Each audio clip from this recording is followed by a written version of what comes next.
Ravi de vous retrouver, mesdames et messieurs, en ce mardi 21 avril 2026 pour cette session de décryptage qui sera essentiellement consacrée à l'épineuse question, à l'épineuse affaire, une affaire qui fait couler beaucoup d'encre et de salive sur l'accueil des réfugiés ou des migrants expulsés des États-Unis en République démocratique du Congo. Alors, il y a beaucoup d'éléments nouveaux qui viennent de s'ajouter à l'équation, notamment la question, est-ce que le gouvernement congolais ne s'est pas fait dribbler dans ses deals, mesdames et messieurs? C'est ce qu'on va essayer de savoir dans le cadre de cette session de décryptage sur Web Info Télévision, une session qui connaît la participation de Faustin Mouyou à la réalisation. Je suis Gaëtan Kombi à la présentation et donc bienvenue. Et surtout, n'oubliez pas les fondamentaux, la base.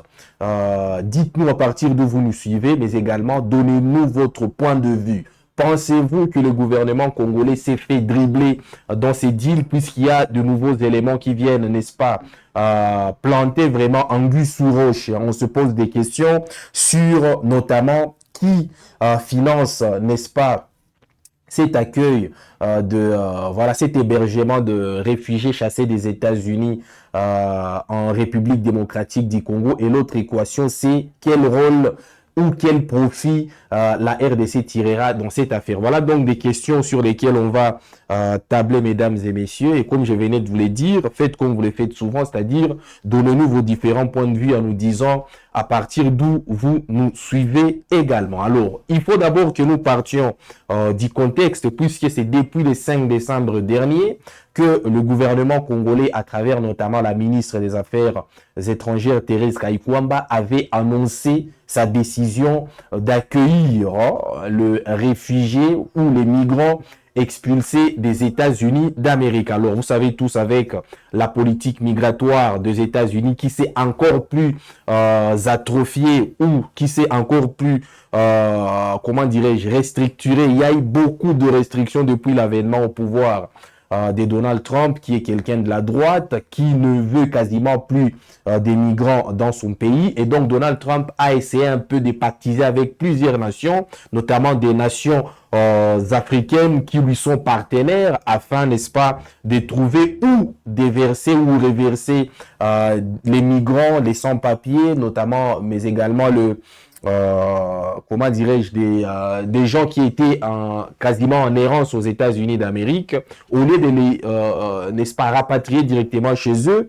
Donald Trump a signé beaucoup d'accords avec des États, notamment africains, afin de trouver un lieu où déverser ces migrants-là. Et donc, la RDC s'est portée candidate, n'est-ce pas, dans la foulée des accords signés avec les États-Unis d'Amérique dans plusieurs volets. Il y a le volet sécuritaire, il y a le volet militaire, il y a le volet même sanitaire. Et donc, la RDC s'est portée candidate pour recevoir ces migrants expulsés des États-Unis d'Amérique. C'est donc ça, c'était ça la décision du gouvernement congolais annoncée depuis le 5 décembre dernier à travers une correspondance publiée par le ministère des Affaires étrangères, une correspondance signée Thérèse Kayikwamba. Mais il y a eu une évolution de la situation, vraiment il y a un déroulé de la situation, puisque seulement 12 jours après, soit le 17 avril 2026, pardon, le ministre de la Communication, Patrick Mouyaya, avait également communiqué, certes a posteriori, on aurait voulu qu'il communique a priori, mais il a pris énormément de temps, plus de 10 jours, presque 2 semaines avant, n'est-ce pas, de revenir avec quelques détails supplémentaires qui, du reste, ne portaient pas suffisamment d'éclairage par rapport à ces sujets. Et bien des Congolais étaient en train de se demander comment est-ce que ça se fera. Pourquoi la RDC a choisi, n'est-ce pas, d'accueillir des migrants chassés des États-Unis et quel serait le bénéfice que les pays tireraient, n'est-ce pas, de cette décision-là. Alors, il s'en est suivi bien évidemment plusieurs réactions, notamment la réaction du groupe parlementaire Ensemble pour la République, porté notamment par Mwando, qui a réagi en interpellant, disons, en formulant une question avec débat, à la ministre des Affaires étrangères, Thérèse Kayikwamba, mais jusque-là, il n'y a pas eu de suite de cette gymnastique parlementaire, puisque la ministre ne s'est jamais présentée à l'Assemblée nationale. Alors aujourd'hui, où est-ce qu'on en est exactement? Alors on en est à une situation où maintenant, vu que la première délégation de ces migrants-là, le premier groupe de ces migrants-là a débarqué à Kinshasa depuis, n'est-ce pas, le week-end dernier. Il s'agit de 15 personnes. Là, au moins, on a de précisions par rapport au nombre. On a également quelques précisions par rapport au lieu où ils seront hébergés, puisqu'il s'agit d'un hôtel se trouvant à proximité de l'aéroport d'Ndjili. On a également de précisions par rapport au délai qui est attendu, les délais qui est attendu pour que ces gens-là, n'est-ce pas, soient hébergés dans cet hôtel, puisque selon les sources, ça se situe entre 10 et 15 jours. D'ailleurs, les ministres, le gouvernement ne cesse de rappeler qu'il s'agit, n'est-ce pas, justement d'un transit. Il s'agit, n'est-ce pas, d'un hébergement transitoire, puisque ces gens-là sont censés retourner chez eux. Mais depuis, n'est-ce pas, le lundi, l'Organisation internationale de migration, qui était censée accompagner la République démocratique du Congo dans ces gestes-là, accompagner la RDC, n'est-ce pas, dans cet hébergement-là de migrants venus des États-Unis d'Amérique, vient de communiquer en se dédouanant complètement de ce que la RDC attendait d'elle, mesdames et messieurs. Alors, qu'est-ce que l'OIM a donné comme suite à la demande? Là-dessus, il faut y aller vraiment avec beaucoup de précision. C'est-à-dire, la RDC a demandé à l'OIM n'est-ce pas, de l'accompagner dans les cadres, n'est-ce pas, de cette assistance humanitaire aux 15 premiers migrants arrivés à Kinshasa depuis le week-end dernier. Et quelle a été maintenant la réaction de l'OIM? C'est là que ça choque vraiment. Déjà, l'OIM a dit qu'elle n'interviendrait qu'en cas, n'est-ce pas, de consentement libre des migrants. Des deux, elle a dit qu'elle n'est pas partie prenante à l'accord bilatéral signé entre la République démocratique du Congo et les États-Unis d'Amérique. Par ailleurs, l'OIM se réserve le droit de refuser ou suspendre son implication si les normes de protection ne sont pas garanties. Voilà donc 3 axes clés de la réponse que l'OIM a réservée au gouvernement congolais, à la demande du gouvernement congolais. C'est-à-dire, il faut vraiment y aller avec beaucoup plus de précision. Le gouvernement congolais est allé toquer à la porte de l'OIM pour que cette dernière vienne l'accompagner dans l'assistance humanitaire portée ou apportée aux migrants chassés des États-Unis d'Amérique. Alors, à la base, c'était pas ce qui était prévu, puisque le gouvernement congolais avait communiqué, si vous vous rappelez très bien du communiqué qu'on avait d'ailleurs lu ici, de la ministre des Affaires étrangères, Thérèse Kayikwamba, il y était clairement indiqué que la charge financière, la charge logistique même de l'hébergement, du séjour des migrants chassés des États-Unis d'Amérique serait porté par les États-Unis d'Amérique, par les trésors américains. Alors, il apparaît tout à fait surprenant que aujourd'hui la RDC fasse, n'est-ce pas, une demande à l'Organisation internationale de migration pour lui venir en aide dans le cadre de l'assistance de ces migrants. Voilà donc toute la question des séjours par rapport à ces dossiers. Alors, il y a également nos confrères de la radio Okapi qui en ont parlé, plusieurs médias en ont parlé, également nos confrères d'actualité.cd qui ont d'ailleurs pondu un texte très intéressant par rapport à ça. Qu'est-ce que ça dit? Le gouvernement congolais a fait appel à l'Organisation internationale de migration OIM pour apporter une assistance humanitaire au premier contingent des migrants composés des 15 personnes arrivées à Kinshasa après leur expulsion du sol américain. Ils sont accueillis par le gouvernement congolais dans le cadre d'un accord négocié entre l'administration Trump et la RDC. L'OIM donc en réponse, a signifié dans un communiqué ce lundi qu'elle ne joue aucun rôle dans les accords bilatéraux tels que celui conclu entre la RDC et les États-Unis. D'où elle se réserve le droit de limiter, de refuser ou de suspendre son implication si les normes minimales de protection ne peuvent être garanties. Les questions relatives aux termes ou au champ d'application de tout accord bilatéral doivent être adressées aux autorités gouvernementales compétentes, a-t-elle donc expliqué.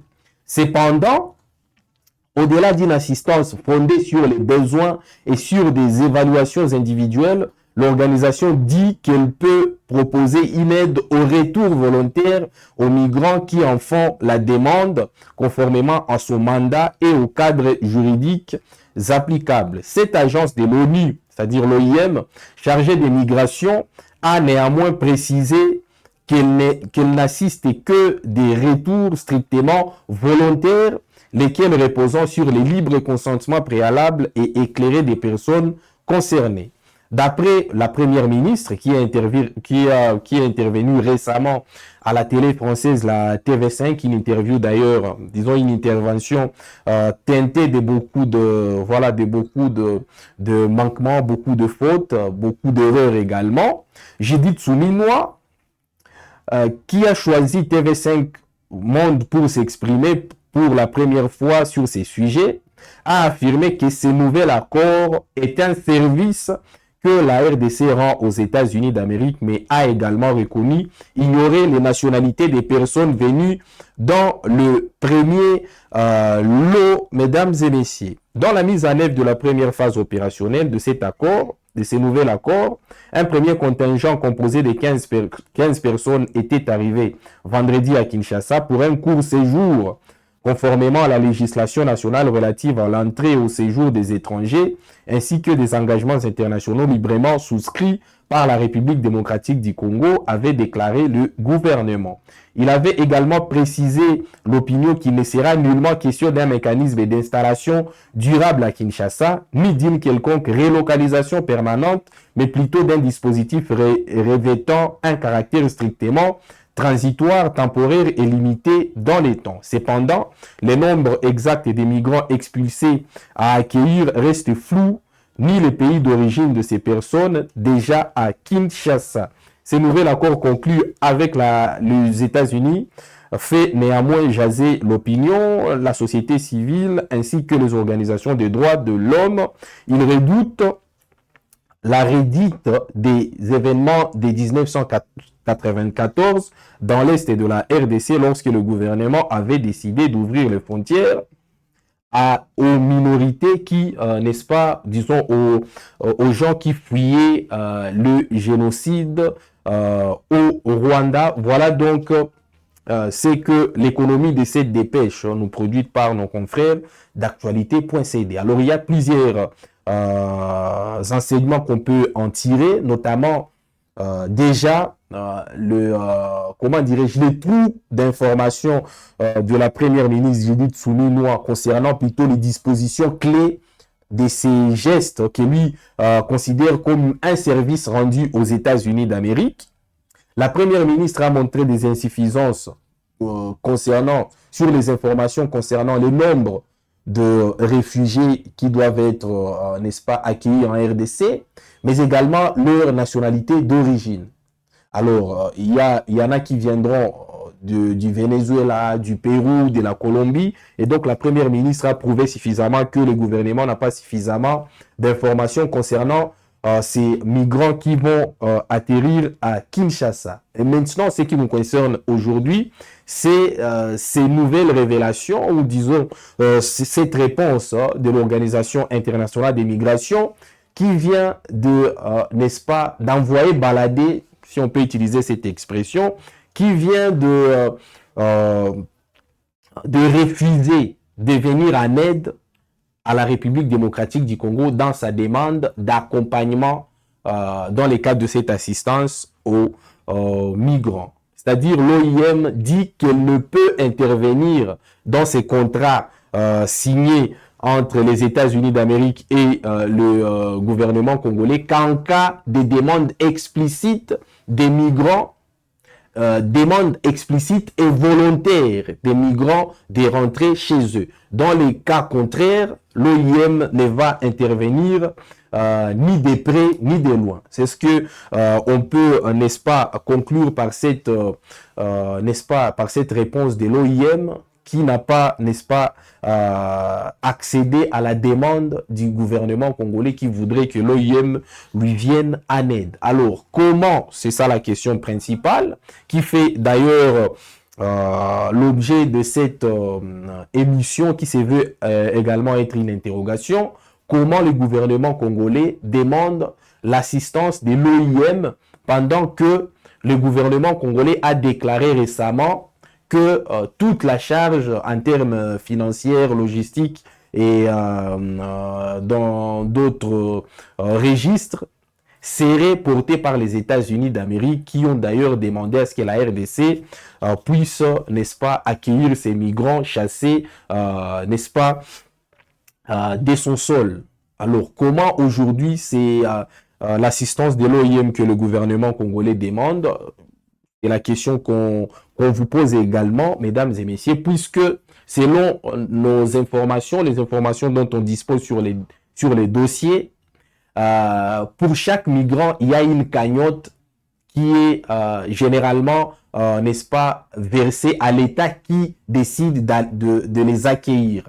C'était le cas au Rwanda notamment, la cagnotte était gravitée autour, selon les informations, notamment de l'agence Reuters, autour de 300 à 400 000 $ que les États-Unis déposaient à l'État qui décidait de les accueillir. C'était au Rwanda. Et récemment, même les députés et les sénateurs démocrates ont produit un rapport, des députés et sénateurs démocrates américains ont produit un rapport en disant que Donald Trump commençait à verser à la tête de chaque migrant à peu près 1 million de $. C'est-à-dire, comme ils sont arrivés à 15, selon ces rapports de députés et sénateurs démocrates américains, Donald Trump aurait versé ou pourrait verser 15 millions de $ à la tête de chaque migrant. Alors, on sait d'où la question de savoir comment le gouvernement congolais recourt ou demande l'assistance de l'OIM pendant que un montant faramineux d'argent aurait été déposé par les États-Unis d'Amérique selon le nombre de migrants que la RDC devra accueillir et héberger, mesdames et messieurs. C'est la question que l'on se pose dans le cadre de cette production. On n'a pas encore de réponse puisque tout manque, n'est-ce pas, de clarté, de transparence, au point que même la première ministre qui a répondu à des questions sur ces sujets a semblé, n'est-ce pas, avoir de lacunes, n'est-ce pas, n'avoir pas d'informations concernant ce qui engage directement le gouvernement dont elle est la chef. Le ministre de la Communication, Patrick Muyaya, récemment, avait également fait preuve, n'est-ce pas, de lacunes concernant ces dossiers. Il avait d'ailleurs promis, comme il a l'habitude de le dire, de partir réunir les éléments avant de venir avec d'amples précisions. Mais pendant ces temps, il y a déjà de migrants qui sont sur les sols congolais et on n'en sait pas grand-chose, ni sur ce que la RDC va gagner, ni sur ce que, ni sur leur nationalité d'origine, leur pays de provenance, c'est-à-dire, ni encore moins sur les garanties financières, n'est-ce pas, versées par les États-Unis d'Amérique à la République démocratique du Congo afin de s'assurer, n'est-ce pas, de charges relatives, n'est-ce pas, à leur hébergement et à leur séjour en République démocratique du Congo. Voilà donc les inquiétudes qui planent et j'estime que tout citoyen normal qui a un sens, n'est-ce pas, des responsabilités, un sens, n'est-ce pas, qui connaît ce que ça signifie, le sens des redevabilités, doit également se poser ces différentes questions, les nourrir afin, n'est-ce pas, d'en avoir beaucoup plus d'éclairage et de précision, puisqu'il s'agit là non seulement de la souveraineté de l'État, mais également n'est-ce pas, de la responsabilité qui incombe aux gouvernants qui ont décidé, mesdames et messieurs, unilatéralement, sans consulter ni le peuple, ni l'Assemblée nationale, ni le Parlement. Et il se pourrait que la décision n'est même pas passée par le Conseil des ministres d'accueillir un certain nombre de migrants venant des États-Unis d'Amérique sans en savoir plus ni sur leur passé, ni sur leur pays de provenance, encore moins sur des garanties financières que la RDC tirera de ces deals, mesdames et messieurs. Voilà donc la question qu'on vous laisse en suspens. N'hésitez pas également à nous dire à partir d'où vous nous suivez et à nous dire ce que vous en pensez. Pensez-vous que le gouvernement congolais s'est fait dribbler dans cette affaire ou c'est le gouvernement congolais qui entretient ces flous afin, n'est-ce pas, de tirer profit individuellement de ministres qui sont impliqués dans ces dossiers, de sous qui sont réservés à cette affaire? Dites-nous en commentaire, on sera très heureux de vous lire, mesdames et messieurs. Alors, merci de nous avoir suivis. Merci à Faustin Mouya de nous avoir réalisé. Nous vous disons à très bientôt, toujours avec le même plaisir.